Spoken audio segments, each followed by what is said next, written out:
Empujé las puertas dobles de urgencias del Hospital General de Hermosillo con tanta fuerza que chocaron contra la pared. El estruendo metálico hizo que dos enfermeras volvieran la cabeza, pero yo no me detuve. Crucé el vestíbulo con las botas de trabajo cubiertas de polvo, dejando huellas sobre el suelo blanco, y apoyé las manos en el mostrador de recepción. Pregunté por mi hija Marbella. La recepcionista buscó su nombre y me indicó el cubículo 4, al fondo, a la derecha. Ni siquiera recuerdo si le di las gracias. Caminé por aquel pasillo iluminado con tubos fluorescentes, mientras el olor a yodo y alcohol me revolvía el estómago. Al llegar al cubículo, me quedé inmóvil. Mi hija, de 34 años, estaba tendida en una camilla de metal. Su piel morena se había vuelto roja y estaba cubierta de ampollas. Tenía los labios partidos, con costras de sangre seca, y dos vías intravenosas le introducían líquido en los brazos. Sus ojos permanecían cerrados. Junto a ella estaba Braulio, mi conductor más antiguo, con el uniforme gris lleno de arena y la gorra apretada entre las manos. Nunca había visto a aquel hombre bajar la mirada de esa manera. Le pregunté dónde la había encontrado. Braulio tragó saliva y me dijo que iba con un tráiler cargado de material hacia Puerto Peñasco, cuando, en el kilómetro 90 de la Ruta 8, en la zona de dunas del gran desierto de Altar, vio algo junto a unas rocas. Al acercarse descubrió a Marbella inconsciente, encogida bajo la sombra miserable de un mezquite. No había vehículo, teléfono ni bolso, solo dos botellas vacías de agua barata tiradas en la arena. Antes de que pudiera preguntarle algo más, la doctora de guardia entró con una carpeta. Marbella había llegado con una temperatura corporal de 40 grados y medio, deshidratación severa de 3er grado, golpe de calor y quemaduras de 2º grado. La doctora dijo que unas horas más habrían provocado una falla orgánica irreversible. Quien la hubiera dejado allí sabía lo que hacía. Braulio no solo la había encontrado, le había salvado la vida. Me acerqué a la camilla y tomé la mano de mi hija. Ardía. La doctora aseguró que sus riñones seguían funcionando y que por el momento estaba estable. Cuando salió, me quedé con Braulio y el zumbido de las máquinas. Conocía aquella ruta mejor que nadie. Nadie se desviaba hacia esas dunas por accidente. A mediodía, el calor podía ablandar las suelas de las botas y el viento borraba las huellas de los neumáticos en cuestión de horas. Marbella movió débilmente los dedos. Sus párpados temblaron y se abrieron. Intentó hablar, pero la voz le salió áspera, como si tuviera arena en la garganta. Me llamó papá. Tomé un vaso con hielo, humedecí un hisopo y se lo pasé con cuidado por los labios. Le dije que estaba allí y que ya estaba a salvo. Una lágrima descendió por su mejilla quemada y la hizo estremecerse. Me senté a su lado y le pedí que me contara todo desde el principio. Mi tono no era el de un padre consolando a su niña, sino el de un hombre reuniendo información antes de una guerra. Marbella respiró hondo. Aquella mañana, Valente, su esposo, la había despertado temprano y le había dicho que tenía una sorpresa. Supuestamente quería enseñarle un terreno donde pensaba construir una casa para los fines de semana. Parecía de buen humor. Se puso sus gafas oscuras, una camisa de lino y aquella colonia cara con olor a madera que usaba para fingir que pertenecía a otro mundo. Marbella confió en él. Subieron a la camioneta y tomaron la carretera hacia el norte. Cuando ella preguntó por qué iban rumbo a Altar, Valente sonrió y respondió que la zona tenía mucho potencial de desarrollo. Condujo cerca de 2 horas y luego abandonó la carretera principal para internarse por un camino de tierra. Avanzó otros 20 minutos entre dunas, sin árboles, antenas, ni casas a la vista. De pronto frenó. Sin mirarla, desbloqueó la puerta del copiloto, se inclinó sobre ella y la empujó hacia afuera. Marbella cayó sobre la arena ardiente, se levantó de inmediato e intentó abrir la puerta, pero Valente ya había puesto el seguro. Bajó la ventanilla apenas unos centímetros. No estaba enfadado, sonreía. Le dijo que su prima Arcelia lo esperaba en Cancún, que ella sí era una mujer de verdad en la cama y no una campesina asquerosa como Marbella. Después, tomó 2 botellas de agua caliente del asiento trasero y se las arrojó. Sacó de la cartera un billete de 200 pesos y lo dejó caer como si alimentara a un animal. Le aseguró que ya había vaciado sus ahorros, que esa mañana había transferido 2,5 millones de pesos, y le preguntó cómo pensaba volver a casa. Podía morir allí o caminar. A él no le importaba. Valente subió la ventanilla, aceleró y desapareció en una nube de polvo. Marbella corrió unos metros detrás de la camioneta hasta que el calor le golpeó el pecho como un muro. Me dijo que, en ese instante, supo que él esperaba que muriera. No había cobertura telefónica, no pasaban vehículos particulares y la carretera principal quedaba demasiado lejos. Apreté los dientes hasta que me dolió la mandíbula. Arcelia era hija de mi difunto hermano. Yo le había comprado su primera bicicleta, había pagado estudios, ropa y cumpleaños. Aquella mujer de mi propia sangre no solo se acostaba con el marido de mi hija, lo esperaba en una playa mientras Marbella se cocinaba viva en el desierto. Me levanté y ordené a Braulio que llamara a la seguridad de la empresa. Quería 2 hombres armados frente a aquella puerta las 24 horas. Nadie entraría sin identificación y nadie se acercaría a Marbella sin mi autorización. Braulio salió al pasillo para cumplir la orden. Mi hija me miró con miedo y con algo nuevo en los ojos, una chispa de odio que Valente jamás había logrado provocar antes. Dijo que él le había robado el dinero, la dignidad y casi la vida. Me incliné, besé su frente y le prometí que recuperaría todo. También le dije que no iba a matar a Valente. Matarlo habría sido un regalo.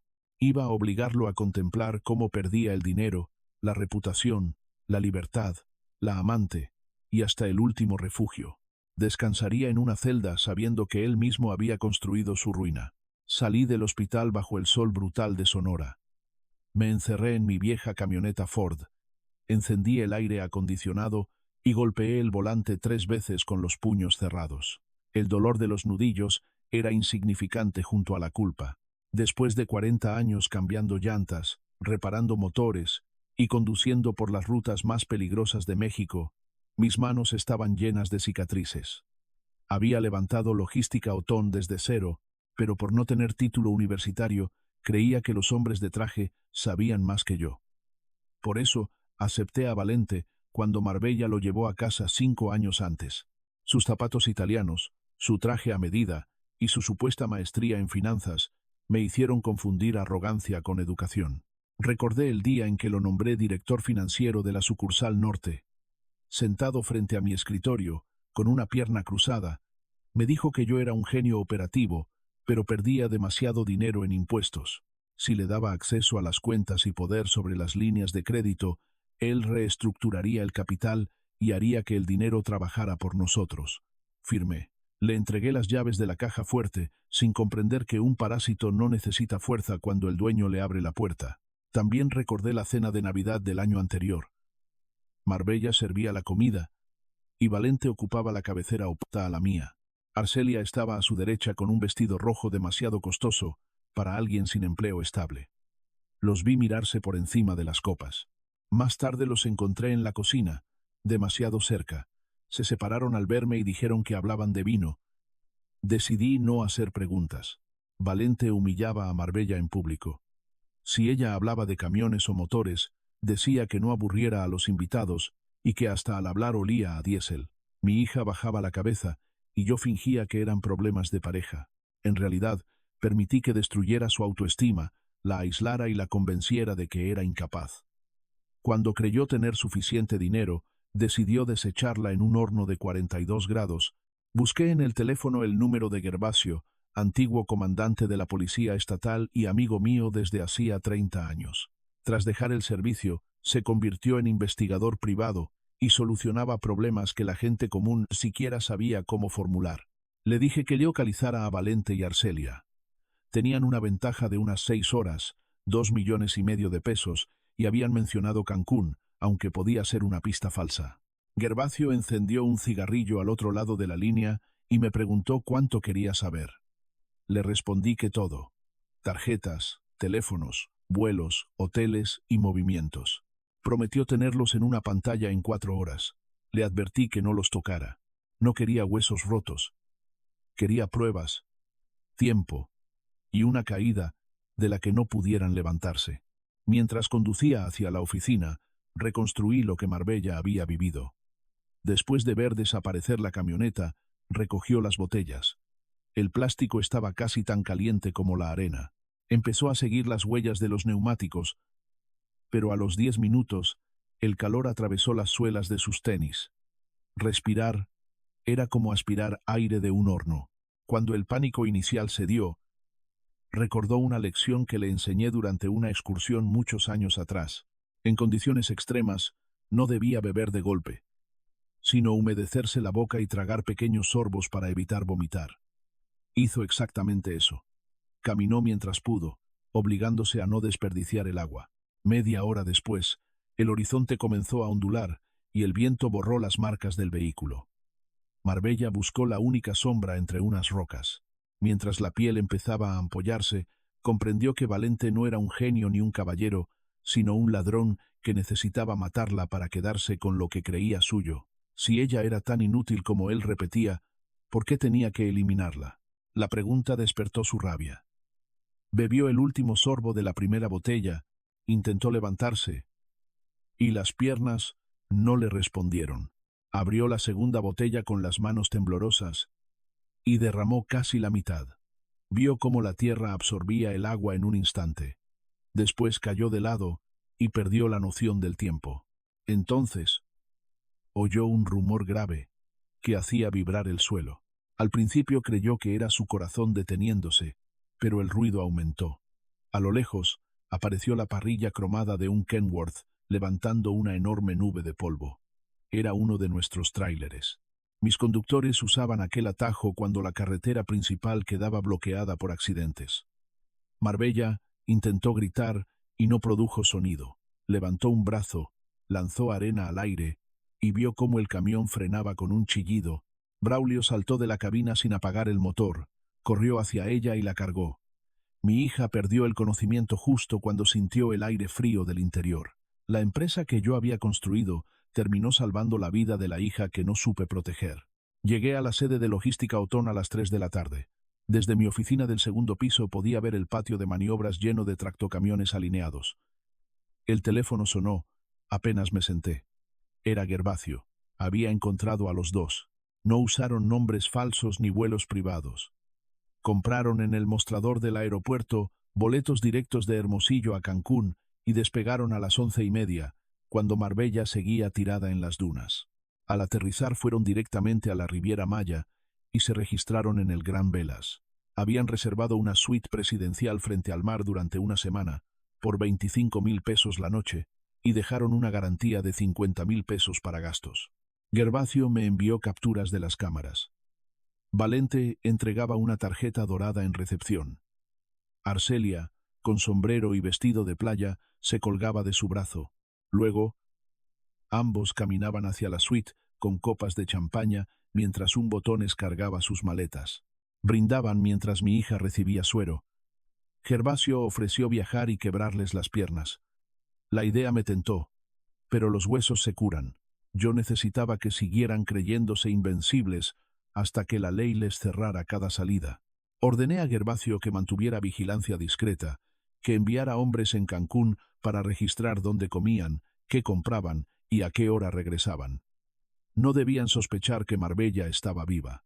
Después llamé a mi abogado corporativo, Severiano, y le pedí que llevara todos los expedientes bancarios de Valente y de la sucursal norte.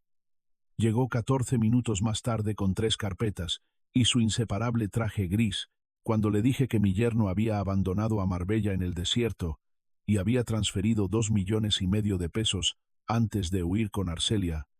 Dejó caer el bolígrafo. Tardó apenas un segundo en recuperar la expresión profesional. Abrió la computadora, accedió al portal bancario corporativo y buscó los movimientos de aquella mañana. El supuesto ahorro matrimonial seguía intacto. La cuenta conjunta de Marbella y Valente apenas tenía 150,000 pesos y no había sido tocada. El dinero había salido a las 8:15 de una cuenta terminada en 4402. Reconocí el número. 2 años antes, Severiano había reorganizado las finanzas de la empresa mediante fideicomisos y líneas de crédito para proteger los activos. La cuenta 4402 era una línea operativa de logística Otón, destinada a nómina, compra de camiones y pagos a proveedores. Como director financiero, Valente tenía tokens y firmas autorizadas para mover fondos, pero eso no convertía el dinero corporativo en propiedad matrimonial. Severiano me explicó la diferencia sin tecnicismos. Si Valente hubiera vaciado una cuenta personal compartida, enfrentaríamos una disputa civil dentro de un divorcio. Recuperar el dinero sería lento y la policía no actuaría de inmediato. Sin embargo, había transferido 2,5 millones desde una cuenta de una persona moral a una cuenta personal y estaba gastándolo en vacaciones. Aquello constituía fraude corporativo, administración fraudulenta y lavado de dinero. Eran delitos federales. Además, los boletos de avión y la estancia en Cancún demostraban riesgo de fuga. Un juez podía ordenar prisión preventiva y emitir una orden de captura inmediata. Solté una risa seca. Valente había despreciado al viejo camionero y, por sentirse superior, no se molestó en entender la estructura legal del dinero que manejaba. Creyó que robaba a su esposa. En realidad había robado a una corporación. Severiano propuso presentar la denuncia al día siguiente, pero le pedí que no ejecutara la detención todavía. Quería construir un expediente imposible de desmontar y cortar las tarjetas en el momento de mayor arrogancia. Los dejaríamos gastar durante 3 días. Al cuarto, cuando estuvieran rodeados de lujo y testigos, el dinero desaparecería bajo sus pies. Esa noche, Severiano organizó el plan. Congelar tarjetas y cuentas, presentar en Sonora la denuncia por tentativa de homicidio y abandono y solicitar la orden federal por el desvío.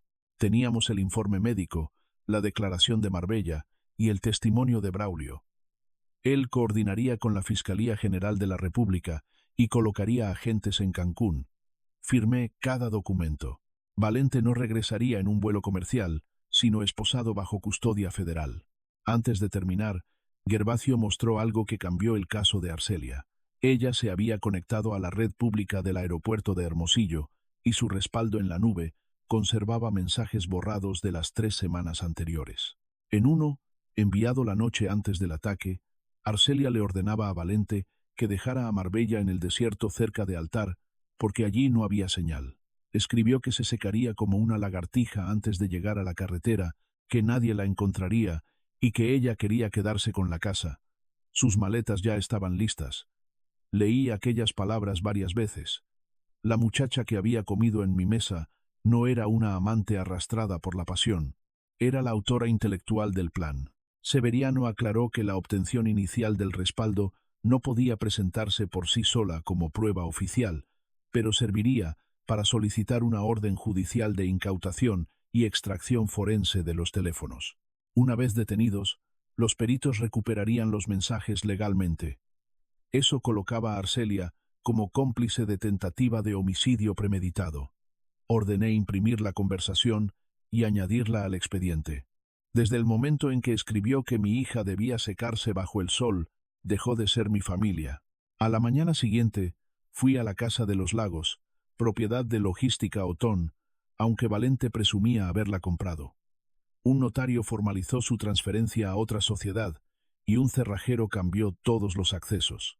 En el armario encontré trajes de diseñador, zapatos italianos, camisas, relojes y lociones pagados con dinero de la empresa. Metí todo en 3 bolsas negras y las dejé junto al contenedor. 2 horas después, el camión municipal se llevó la vida que él fingía poseer. En su despacho, llamé a Roberto, jefe de sistemas, y ordené un apagón silencioso. Cancelar correo, usuarios, contraseñas, servidores y línea corporativa sin alertas. Valente ya no tenía empleo, casa, ropa ni acceso a la empresa. Solo conservaba el dinero robado, el cebo que lo mantenía en la trampa. Durante las siguientes 48 horas visité a Marbella. Las quemaduras empezaban a cerrar, los labios ya no sangraban y podía sentarse sin marearse. Le conté el plan completo, incluso los mensajes de Arcelia. Lloró al leerlos, pero no durante mucho tiempo. Algo se había endurecido dentro de ella. Me pidió estar presente durante el arresto. Le respondí que debía recuperarse y que yo iría por ellos. No lo dije porque creyera que ella era débil. Lo dije porque necesitaba terminar la tarea que había empezado cuando permití que Valente entrara en nuestra familia. La tercera noche recibí la confirmación de Severiano. El juez había firmado las órdenes. 2 agentes federales estaban en Cancún y el congelamiento bancario se ejecutaría al día siguiente a las 7 de la tarde. Prepararon un vuelo privado para mí. Abrí el armario y elegí botas viejas, pantalones gruesos y una camisa de algodón. No pensaba presentarme con traje. Quería que la última imagen de libertad de Valente fuera la del camionero al que había llamado ignorante. En Cancún, la noche era húmeda y pesada. Valente y Arcelia cenaban en una terraza privada frente al mar, en un restaurante de lujo de la zona hotelera. Gervasio estaba en la barra, a unos metros, fingiendo beber agua mineral. Yo esperaba en una camioneta blindada con Severiano y los 2 agentes de la fiscalía. A las 7 en punto, el sistema bloqueó todas las tarjetas y cuentas relacionadas con Valente por fraude y lavado. 45 minutos después, el mesero llevó la cuenta. Habían pedido langosta, caviar, cortes importados y 2 botellas de champaña. El total era de 45,000 pesos. Valente ni siquiera miró la cifra. Arrojó una tarjeta corporativa de platino sobre la carpeta de cuero. Gervasio narró por el radio cómo el mesero la pasó una vez, luego otra, y frunció el ceño. El gerente se acercó a la mesa y explicó con discreción que el banco había rechazado la operación.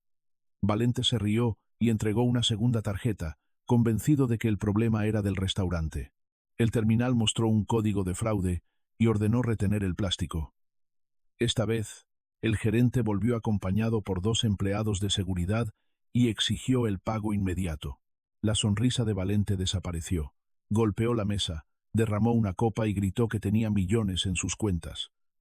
Los comensales se volvieron para observarlo. Arcelia se hundió en la silla, avergonzada. Él abrió las aplicaciones bancarias y encontró el mismo mensaje rojo en todas. Acceso bloqueado, contacte a la institución. Solo llevaba algunos miles de pesos para propinas.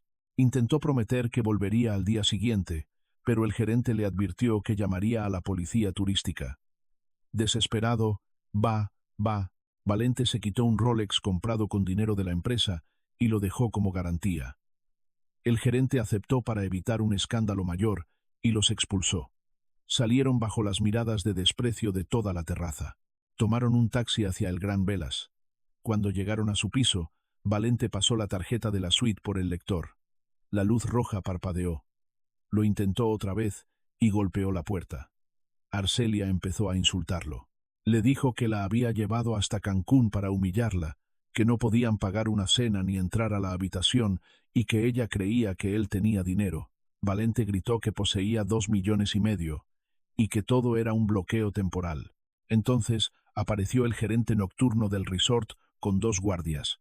El gerente informó que el banco había revertido el pago por fraude corporativo y que la garantía también estaba bloqueada. Sus pertenencias ya estaban en el vestíbulo. Debían liquidar 150,000 pesos por noches y consumos. Valente admitió que no tenía esa cantidad. Los guardias lo sujetaron y lo llevaron al ascensor, seguido por una Arcelia pálida. En menos de una hora, pasaron de brindar como millonarios a ser escoltados por fraude.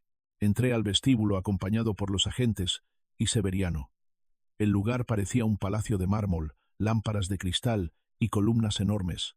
Mis botas resonaron sobre el suelo pulido. Frente a recepción estaban las 4 maletas Louis Vuitton que habían comprado antes del viaje. Las puertas del ascensor se abrieron y los guardias sacaron a Valente y Arcelia. Él sudaba, con el teléfono pegado al oído, intentando comunicarse con el contador general de mi empresa para desbloquear las cuentas.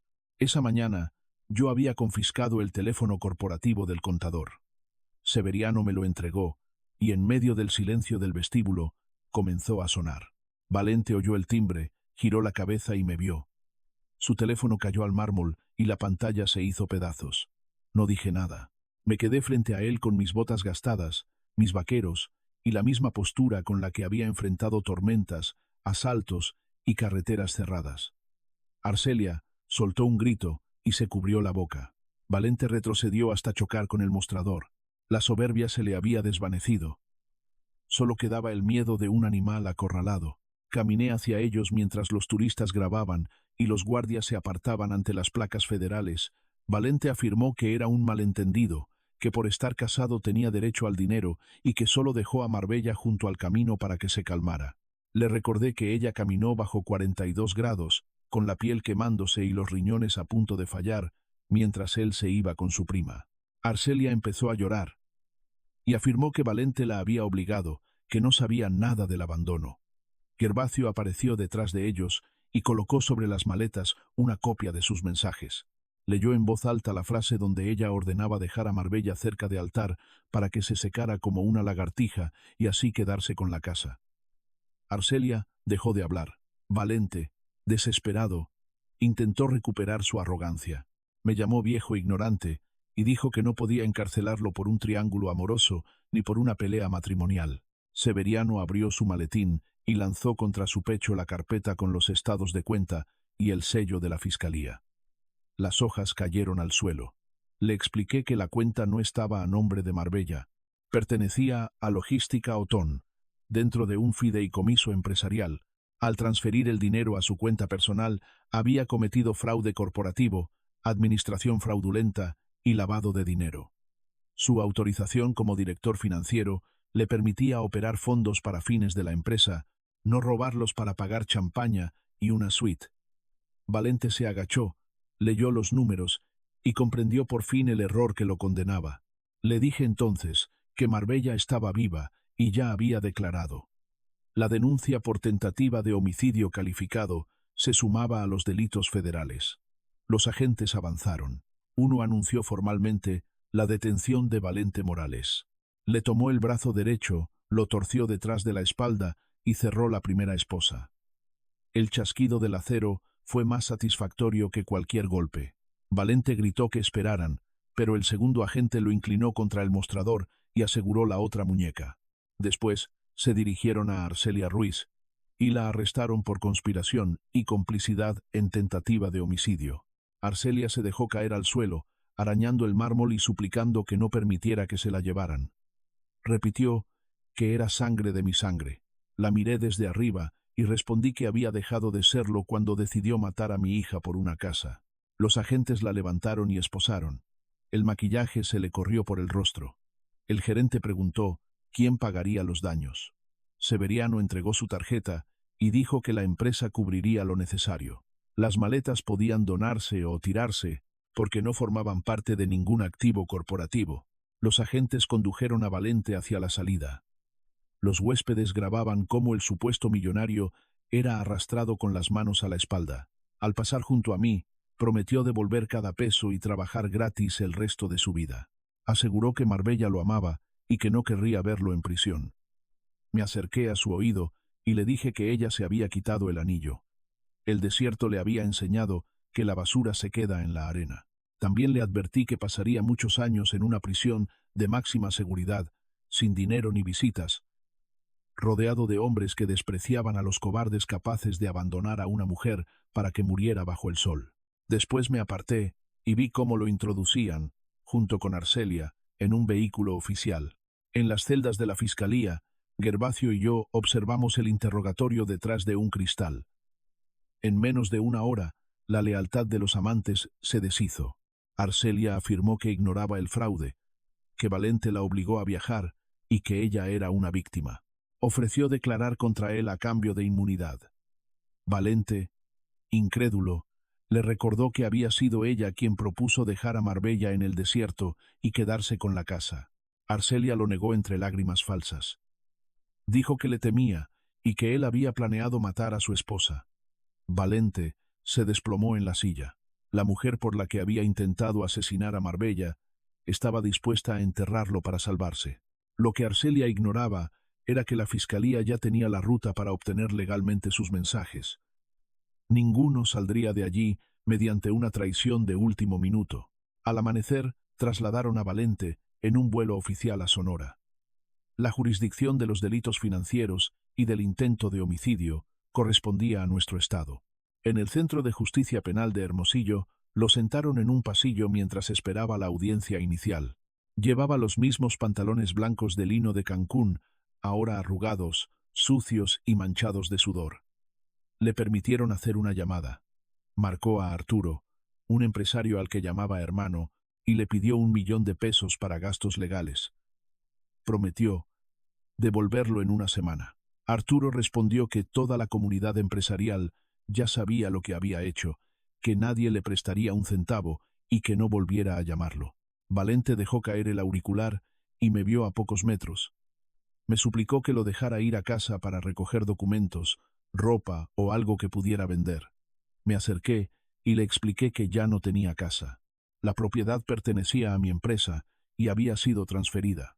Las cerraduras habían cambiado. Sus trajes, zapatos y relojes habían terminado en 3 bolsas negras trituradas por el camión de basura. Tampoco tenía trabajo ni acceso a las cuentas. Era exactamente lo que había sido antes de conocer a mi hija. Un hombre sin nada, salvo una ambición demasiado grande para su inteligencia. Bajó la mirada y empezó a llorar en silencio. Antes de que lo enviaran a prisión, organicé una visita especial.